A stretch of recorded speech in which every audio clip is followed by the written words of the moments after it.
PTV, Telebisyon ng Bayan.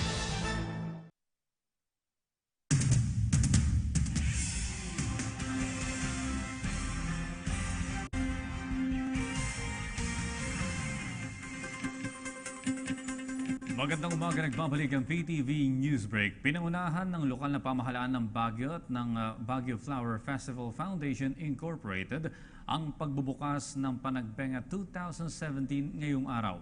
Tampok sa pagbubukas ng 22nd Baguio Flower Festival ang street dancing at drum and lyre competition.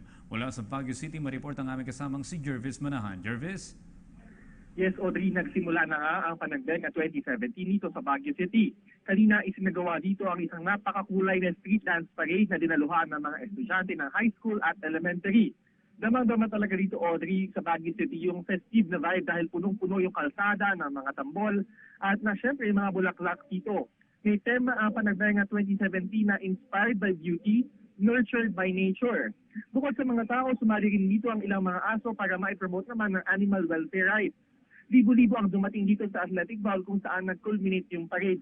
Kanina ay nakapanayam din natin si Baguio Mayor Mauricio Domogan at hinihikayat niya yung publiko na bumisita at makisaya sa kanilang festivities. Iniimbitahan daw nila si Pangulong Duterte at si Tourism Secretary Wanda Teo pero hindi pa naman daw kumpirmado kung makararating sila. Kick-off activity pa lang naman ito at yung main street dancing parade ay gagawin sa February 25 habang yung main float parade naman ay gagawin sa February 26.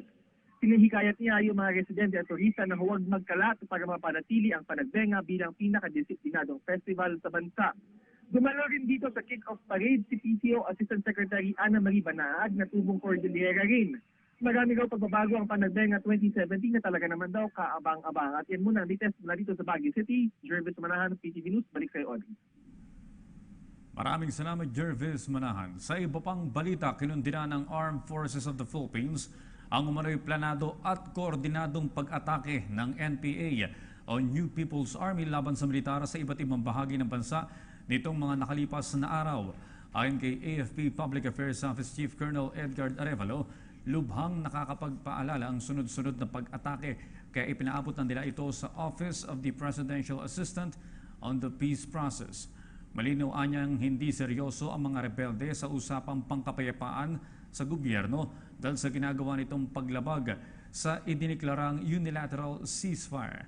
Bukod sa kaliwat ka ng pag-atake, hiningi ng AFP na palayain ang isang sundalo ang sinasabing dinukot ng mga rebelde habang ito ay nasa isang civic action activity sa Alegria, Surigao del Norte noong January 29. Ayon naman kay Presidential Advisor in the Peace Process, Jesus Dureza, posibleng binabaliwala na ng komunistong grupo ang idiniklarang unilateral ceasefire. Hindi nais ng gobyerno na maglaho ang mga nagsimulang hakbang sa usapang pangkapayapaan na mismong si Pangulong Rodrigo Duterte ang nagsusulong. At yan po naman ang aming mga nakalap na balita at impormasyon para sa PTV Newsbreak. Ako po si Audrey Goriseta.